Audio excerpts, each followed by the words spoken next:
Excuse me. Excuse me. Mr. Mannering said he doesn't want the phone to ring during the broadcast.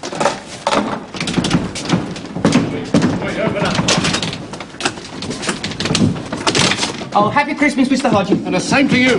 What's going on here? You can't come in and you mustn't make noises. What's all this here? Napoleon trying out a new secret weapon, is he? Why was the door locked? Don't you read the Radio Times? I haven't got time to read all that rubbish. There's a war on. We're taking part in the lunchtime Christmas Day programme. To absent friends, soldiers all over the Empire send their greetings. Since when have you lot been soldiers?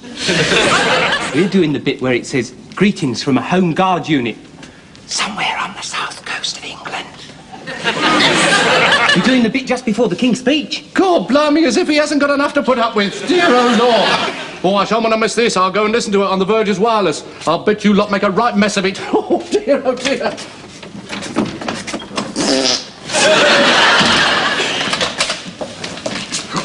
Taking the phone off the hook, Mr. Mannering. Good. We don't want any interruptions. Are we through to the producer in London? Good morning, everyone. My name is Willoughby Charlton Maxwell, and I am your producer. Now, this broadcast will be heard all over the Empire, and your section will come just before his Majesty the King's speech. Oh. You hear that, Wilson? Just before the King's speech. What an honour. Yes, it is indeed. It's awfully good, sir. Yeah. Are your men all ready, Captain Mannering? Yes, we're all ready, thank you. Would you mind speaking into the microphone, please? That's the microphone there, you see.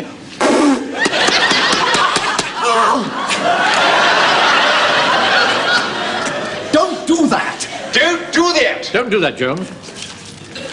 Now, I'd like to try a voice test. Will someone speak, please? You do it, Wilson. Well, what shall I say? Oh, don't ask me, ask him. Right, sir. What shall I say? No, not there, here. That's the microphone. Don't do that. Don't do that. Will you stop doing that? What shall I say?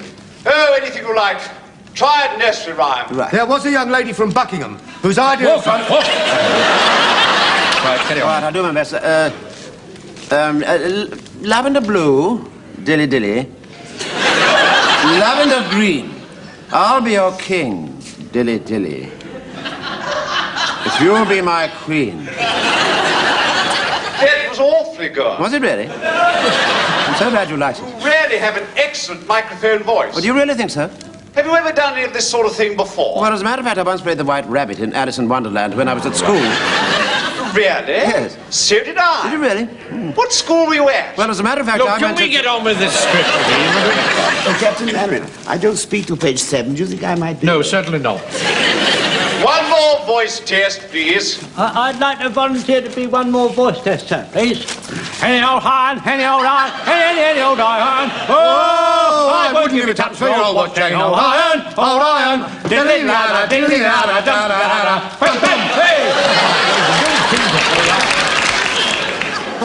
I'm terribly sorry, engineer. I'll see that that will happen again. Poem! Don't worry about that. Poem by Robert Burns. We sleeked current timorous beastie, oh, what a panics in thy priesty. Thou needn't start away so hasty with bicker and brattle. I believe to run and chase thee with murder and pattle. Was that nice and clear? I do not want... There's 7 more verses. Never mind that. Get back in the place, please.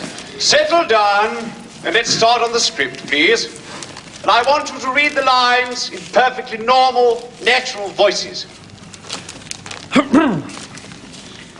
Hello, soldiers of the Empire. I am a Home Guard commander in charge of a platoon somewhere on the south coast of England. And I am the sergeant. I'm second in command. And I am the Lance Corporal. I'm third in command. Just a minute. Could the officer speak a little more clearly, please? What's the matter? Can't you understand what I'm saying?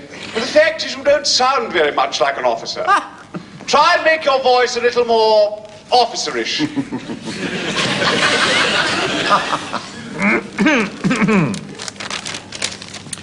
RHQ is perched on the top of a windswept cliff looking out across the angry sea. Just a minute. Engineer, Yes, sir? I shall want the sound effects in here. Ah, yes, well, I I'm afraid that's going to be a bit difficult, sir. Why? I had a phone call from the sound effects chappies about half an hour ago, and their van's broken down. I don't think they're going to make it. But this is absurd. I know. I must have the wind and water. Captain Mannering, couldn't some of your men simulate them somehow? Oh, I should think...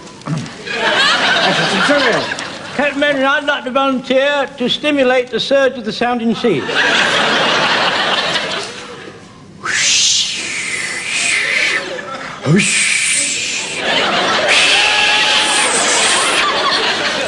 That was awfully good. Oh, thank you, sir. Mr. Mannering, could I do some seagulls, please?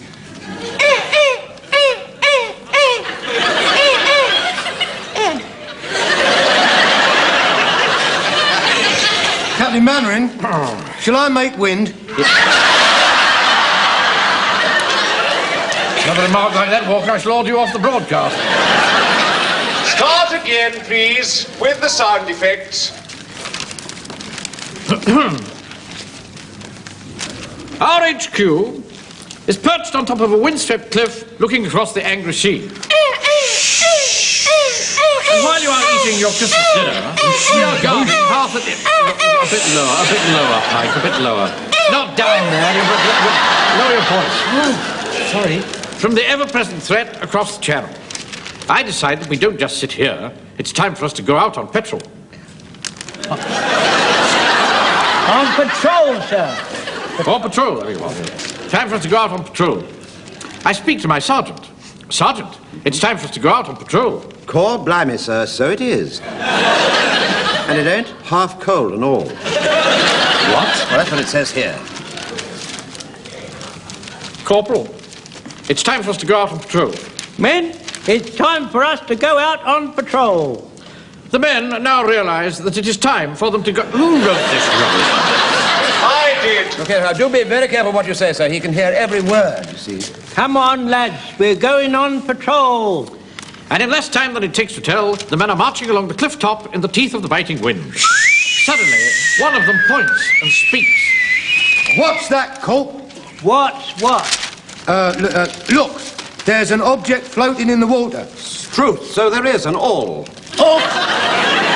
Ahoy! The man's recht to the new. Ahoy! Said Jock, our Scottish private. All eyes peered out to sea. What can it be, what? Can it be, Sarge? God blimey, stone the crows. It looks suspicious and all. But I'm terribly sorry, I don't want to be very awkward or difficult, but this doesn't seem to be written in very good English to me. It's not supposed to be good English. It's supposed to be Cockney. Oh, see, but you see, I don't speak with a Cockney accent. Well, I naturally assumed that being a sergeant you would. Yes, but you see, I don't, you see. Oh, dear. Oh, look, I know what. How would it be if the sergeant played the part of the officer and the officer played the part of the sergeant? Young man, I am the officer and he's the sergeant, and he's staying that way. Mr. Mannering, I haven't got anything to say. Is that because I talk common like you? Just carry on being a seagull, Pike. Right, Jones. What can it be, what? Can it be, Sarge? I have got an idea, sir. If you keep me covered, I will shin down the cliff, dodge between those boulders, crawl under the barbed wire and out along the jetty where I can get a closer deco. Then I will quickly shin back and give you the griff. Won't take 2 shakes for a lamb's tail. Well, right. Scarp it out and take a quick butcher's. I am off. God blimey, sir. Look at the old goat go and all. Oh, aye. He's lapping like a wee mountain lammy. Lammy? I decided to take no chances. Tell the men to get under cover, Sergeant. Right, Governor. Here, Court. Tell the men to get their flipping heads down. You did well, you did. Sorry, where are we? Page 5. Oh, right. Tikai Tai Bio, Sarge. Tikai Tai Bio? Just a minute. Tickety-boo, tickety-boo. Tickety-boo, Sarge. You heard what the Sarge said. Take cover. The men moved like a smooth, well-oiled machine. Suddenly, above the sound of the surf, we heard the faint cry of Godfrey's voice. All clear. We heaved a deep sigh of relief. Yeah. All right. It was a false alarm, but it could have been a Nazi submarine. So give us a thought as you're tucking into your Christmas dinners. Think of us, the men of Britain's Home Guard, who are on constant watch day and night. Simple men, shopkeepers, factory workers, butchers, bakers. And undertakers. James Fraser, 91 High Street, Warmington on Sea, reasonable prices. That'll do. Coons extra. Be quiet. Men from all walks of life. We seek no reward. We only do our duty, content in the knowledge that our children and our children's children will grow up to be free men and women. And children. Christmas greetings and good wishes to and from British citizens wherever they may be. We give you the toast, absent friends.